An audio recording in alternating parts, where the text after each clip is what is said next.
Hello, class. Good morning, or maybe I should be saying good evening whenever you're watching this video. I know we're living in crazy times right now, and I honestly never expected to have to give this presentation in this format, but seeing as we are currently given no choice in the matter, I'd like to formally welcome you to my virtual Mythbuster presentation for senior seminar. As you can tell by the title already, this is a presentation on graphology and whether it is a myth or an accurate measure of personality. So, you may be asking yourself, what is graphology? Well, graphology is the study and analysis of handwriting in order to determine psychological state as well as personality traits. Graphology is often considered to be a pseudoscience by many in the psychological field, but in recent years, some people in the field have begun to believe that graphology may be a legitimate measure of personality on par with other personality measures, such as the Myers-Briggs Personality Inventory or the Minnesota Multiphasic Personality Inventory, or the MMPI. This presentation will evaluate the history of graphology and determine its validity from previous research done on the subject. This surprised even me when I was learning about the subject, but graphology actually has a pretty elaborate history, even amongst other types of pseudosciences. So the usage of graphology can be traced as far back as the 16th century, with the oldest known incidents of graphology coming from a book originating in Spain on the subject. In the United States, graphology can be traced as far back as the year 1622. As an actual method of measuring personality, its usage has been fairly limited, even amongst other types of pseudosciences such as astrology and numerology. But when it is used, it is often used in the job application process to measure whether a person is the right fit for a job through personality inventories. Graphology grew in popularity mainly in the mid to late 20th century and has maintained a fairly consistent level of popularity since then. Graphology itself is actually a fairly niche subject, so there aren't a ton of people doing research on the subject to assess whether or not it's a good measure of personality. Most people are disbelieving what graphologists have to say on the matter. With this level of obscurity in the subject, there aren't too many people who are really doing thorough research on graphology.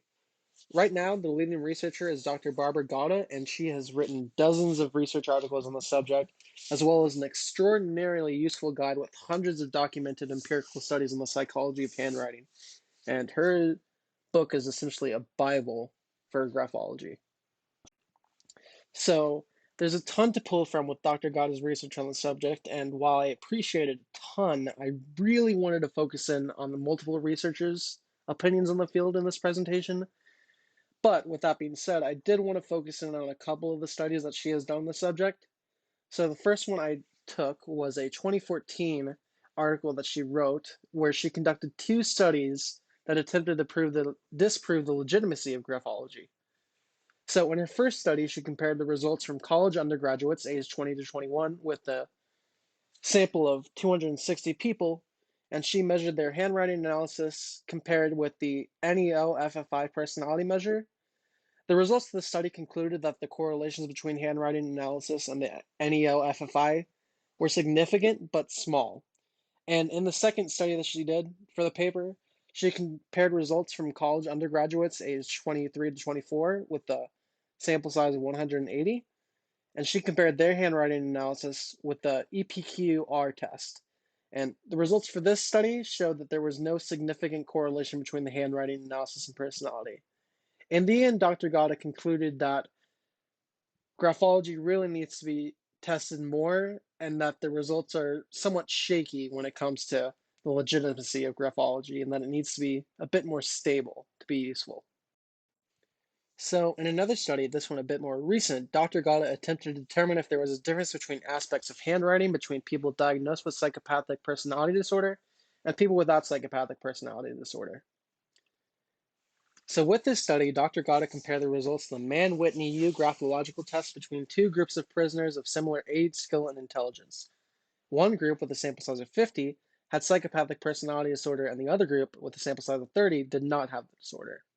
The results of the study show that there was no distinguishable difference between the handwriting styles of prisoners with psychopathic personality disorder and those without the disorder, and this suggests that psychopathic tendencies may not be predicted as accurately through handwriting as many graphologists suggest.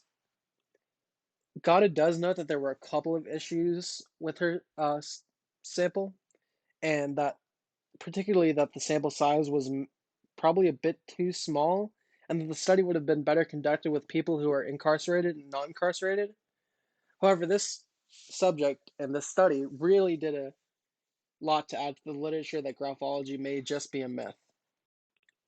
So while Dr. Gada has added a ton of valuable info to the literature surrounding graphology and disproving it, I wanted to make sure that I gave other researchers time to shine in my presentation because psychology is a field that builds on other people. It is not just dictated by one person. So I decided to add a lot of research from people who were not Dr. Gada, but added a ton to the literature anyways. So this was an older research article I found on the subject, but actually, to me, this was one of the most interesting.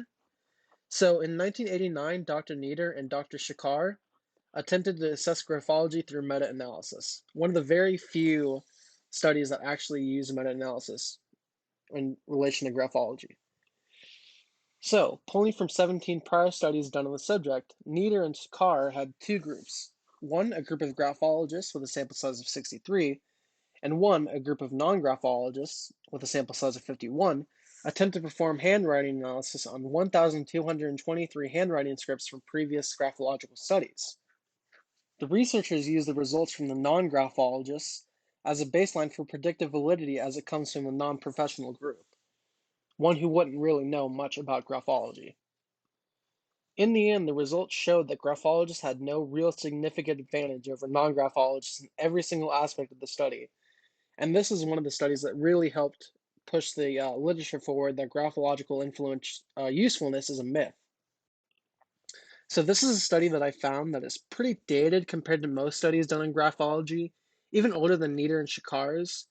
But I thought this research was so interesting and pushed the literature forward so much that it was really worth including in my literature review in my presentation on graphology. So this study from 1978, performed by Dr. Rosenthal and Dr. Lines, attempted to measure the effectiveness of graphology as a measure of extroversion. So in this study, researchers tested three measures of handwriting: line slope, line width, and letter slant, measuring them against the results gathered from the Eysenck Personality Inventory test. The results were gathered from a group of college students with a mean age of 19.1 years and a sample size of 58, who were asked to copy a document onto a piece of paper, followed by the personality test. The handwriting of the students was analyzed through previous graphological means, and hand orientation was ruled out as a confounding variable, as only 0.5% of the students were left-handed. The results ended up concluding that the data that was collected did not support the claim that any of the three handwriting measures were legitimate measures of extroversion.